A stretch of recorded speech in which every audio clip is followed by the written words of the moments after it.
Good Tuesday morning. I want to bring up an HPI tool called Change Management.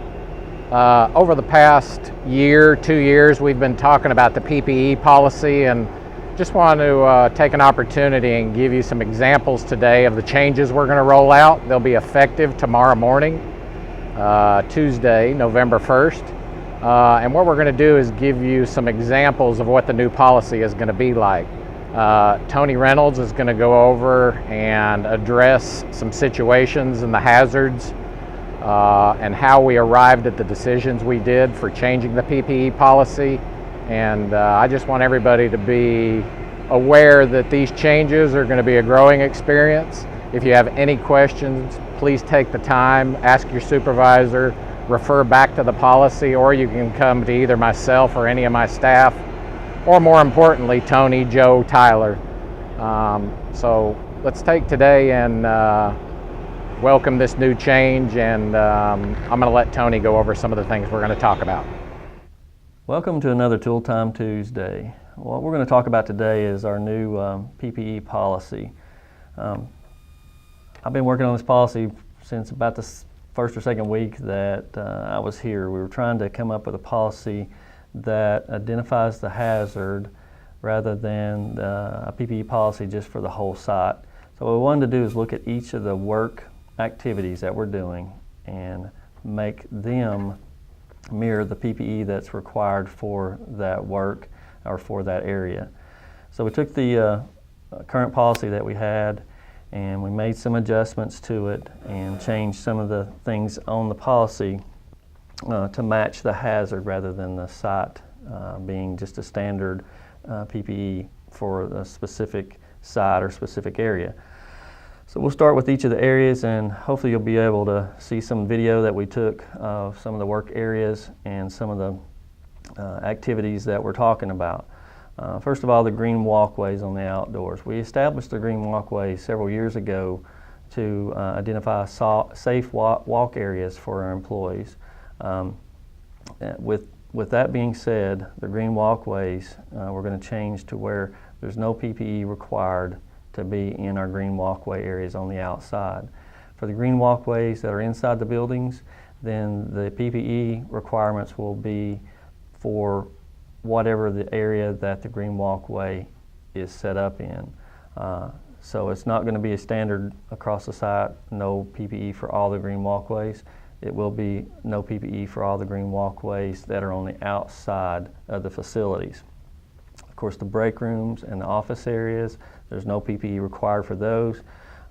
Company vehicles, if you're in the company vehicle, and company vehicles are like the pickup trucks, the Ascender, the fleet vehicles, there's no PPE required to while you're driving the company vehicles.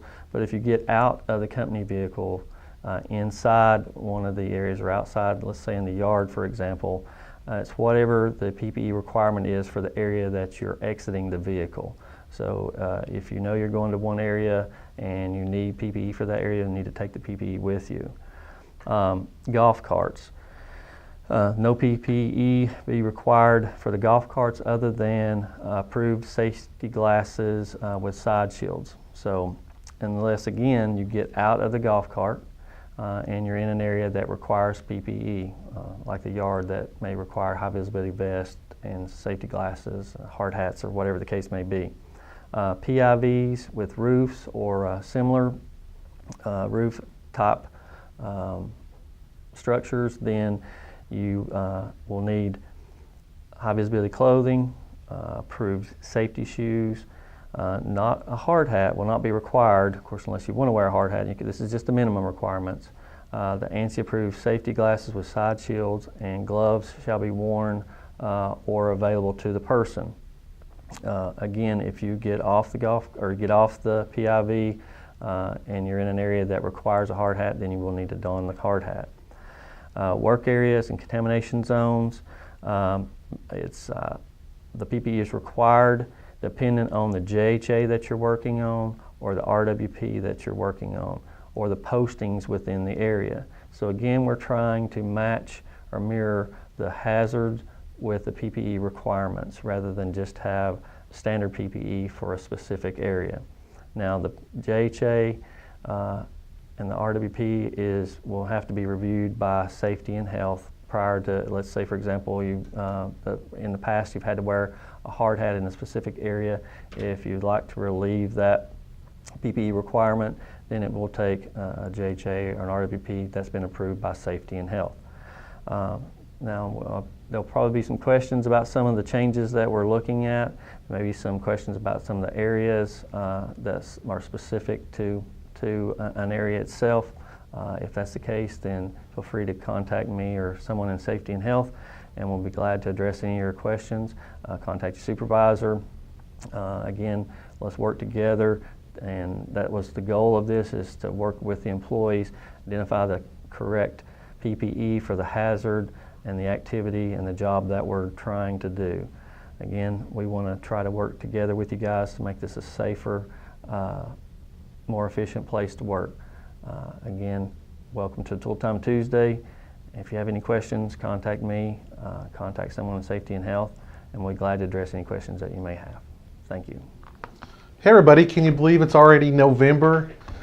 And it being November, today being the 1st, we've got from today, November 1st through the 14th for open enrollment. So it's really important that we enroll if you want to have health insurance for 2017.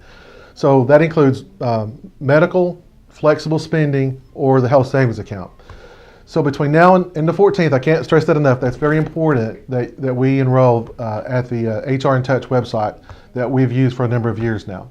I'll go ahead and put some of these handouts at the badge building so that you can just pick one up if you have any questions about the enrollment process. Have a great Tuesday. Thanks.